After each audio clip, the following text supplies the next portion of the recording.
Señoras y señores, tengan ustedes muy buenas tardes, bienvenidas y bienvenidos a Diálogo, espacio de información y de opinión de los medios de comunicación de la Asamblea Nacional. Para nosotros siempre un gusto darles la bienvenida a través de la radio, con cobertura en todo el territorio, en las 24 provincias del país, en las 4 regiones de la patria. Y también nos proyectamos al mundo a través de nuestra página web www.asambleanacional.gov.es o en vivo.asambleanacional.gov.es y la televisión legislativa con su señal abierta en las ciudades de Quito, Guayaquil y Cuenca. En Quito, canal 42, en Guayaquil, canal 22 y en Cuenca, canal 27.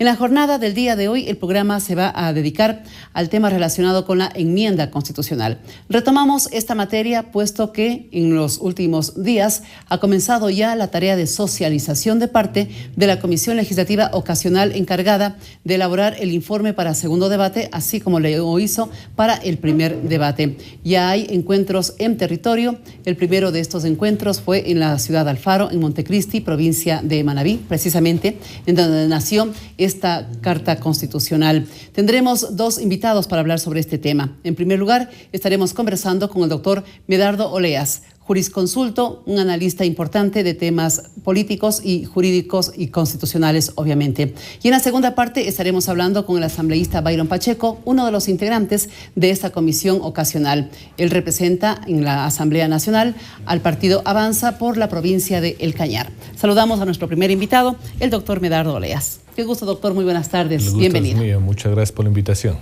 El tema, ya lo hemos anticipado, lo que se relaciona con la enmienda constitucional. Cierto es, son 16 los puntos que contempla este proyecto, pero hay algunos que trascienden más que los otros. El de la reelección es el uno y el otro, el de la comunicación, porque los medios de comunicación también están atentos a lo que puede significar el que esta comunicación sea considerado como un servicio público. Podemos abordar los dos temas y luego los demás que incluyen este proyecto, doctor. Sobre la reelección, su análisis. A ver, la reelección ha sido un tema muy debatido, no solo en el Ecuador, sino en el mundo, porque todos buscan tener políticos de calidad y a los que les ha ido bien, darles la oportunidad para que sigan. Pero lamentablemente en todos los países se ve que cuando una persona pasa mucho tiempo en el poder, ya no es él, sino son las redes clientelales que se forman alrededor de un político las que distorsionan lo que es el quehacer político. Siempre es bueno una renovación, siempre es bueno refrescar lo que es el manejo de la cosa pública, porque vienen nuevas visiones, vienen gente con nuevos estudios, una nueva proyección de lo que es el país, de lo que es el manejo de la economía, etcétera, etcétera. Ahora, ese líder no está en capacidad, si es un líder, el de saber que en su entorno le está haciendo daño su gestión.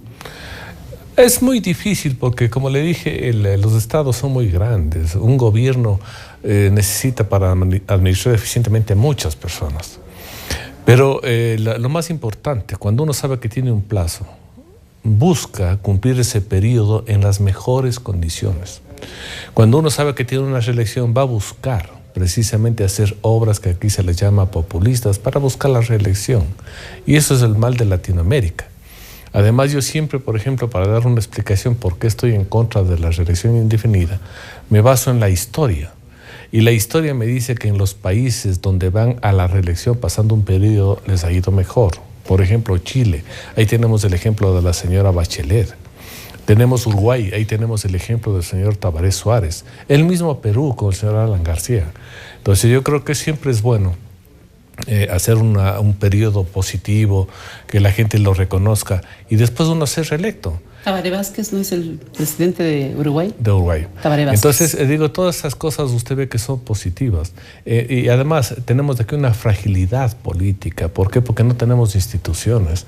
En un país carente de instituciones siempre es bueno ir cambiando a las personas. ¿Por qué? Porque si no tenemos instituciones sólidas, siempre es bueno ver qué están haciendo, cómo se han manejado los recursos.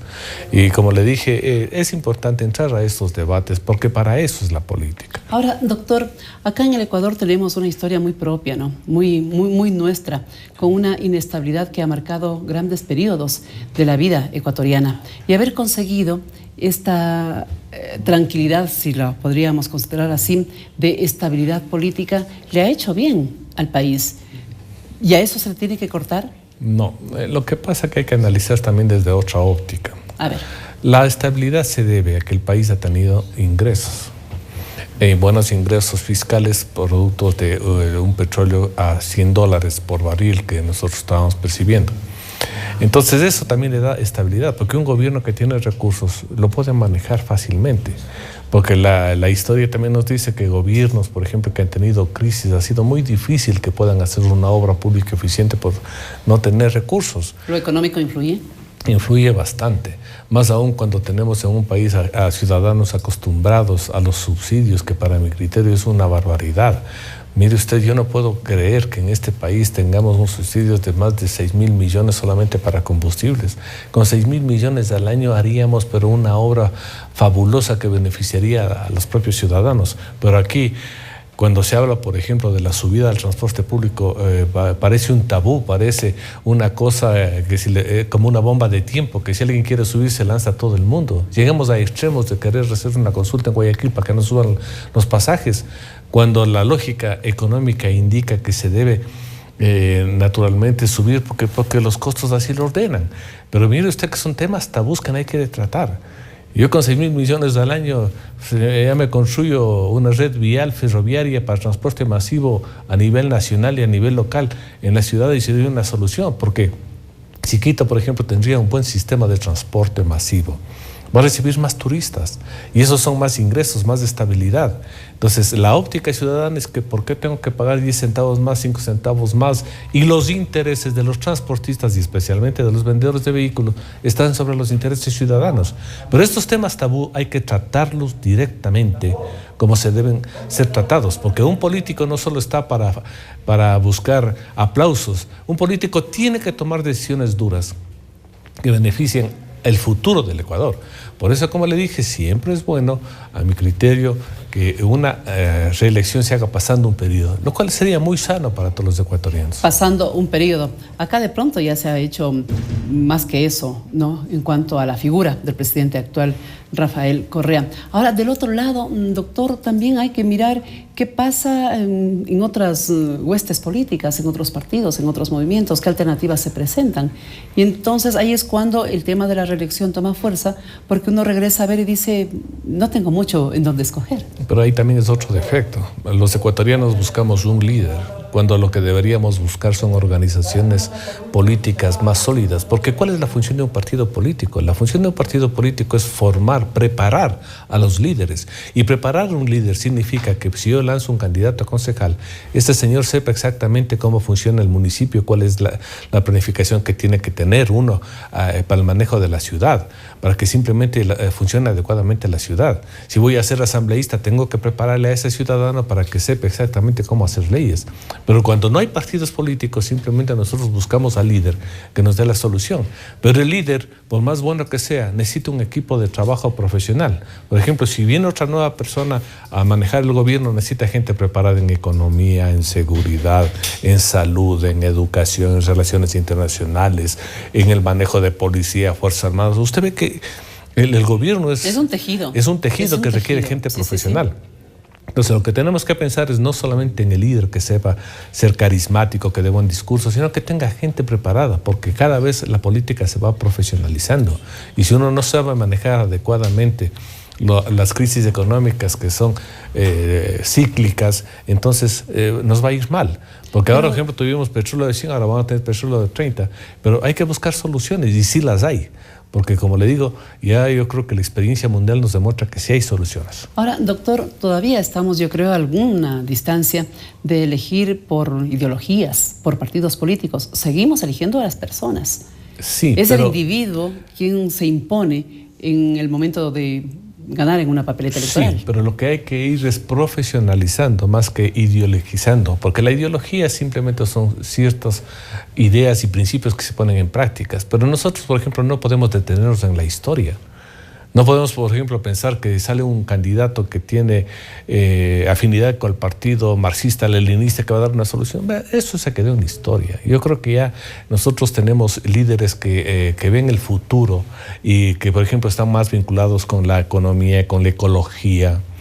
Están viendo, por ejemplo, que la contaminación, si no se controla... China es un país que ha hecho mucho dinero, pero la gente se está muriendo envenenada por la contaminación y son de los países que más contaminan, por ejemplo, al mundo. Entonces yo creo que hay que cambiar ya. No solo se debe buscar el dinero o un desarrollo económico al tipo de los Estados Unidos, porque mientras más se desarrolle, más se consumen recursos naturales y de esta manera estamos acabando el mundo. Si todos quisiéramos ser como en Estados Unidos, simplemente no habría recursos, porque el nivel de consumo que tiene ese país es bárbaro. Pero a nuestro estilo, por ejemplo, al estilo ecuatoriano, si nosotros seguimos, por ejemplo, manteniendo una producción agrícola eficiente para el autoconsumo, tenemos las frutas que tenemos en nuestros mercados, todavía preparamos nuestros alimentos como los preparamos, las típicas sopas, nos va a ir mejor que los otros nomás se sigan envenenando comiendo hamburguesas o comiendo pizzas. Son las visiones que nosotros tenemos que tener. ¿Qué tipo de educación le damos? ¿Qué tipo de país queremos? Pero eso se lo hace a través del debate político, no solo el ideológico. El debate político significa que tenemos que analizar cuáles son las mejores soluciones. Por eso, como le dije, siempre es buena la reelección, porque eso permite que nuevas ideas se pongan en el tapete de discusión y vayamos simplemente analizando y demos la oportunidad a gente que viene muy preparada. Antes, por ejemplo, no teníamos lo que tiene el Ecuador. Ahora tenemos una juventud que viene ya con posgrados y con otra visión. Los mismos migrantes, cuando regresan acá ya dejaron de ser los pueblerinos y tienen otra visión. Experiencia con valor agregado. Pero claro, sí. Entonces yo creo que es hora de que discutamos de la manera más racional. También dejando a un lado la forma tradicional de ser política con el insulto, con el agravio ahí, haciendo gala de quién es más macho, cosas de estas que ya deberíamos archivar y dejarlos en la historia y esa manera tradicional negativa de hacer política. El doctor Medardo Oleas, analista jurídico, analista constitucional, aquí en el programa Diálogo. Vamos a hacer una breve pausa, vamos a compartir con ustedes importantes mensajes y luego volveremos con la segunda parte de este diálogo con el doctor Medardo Oleas. Ya volvemos.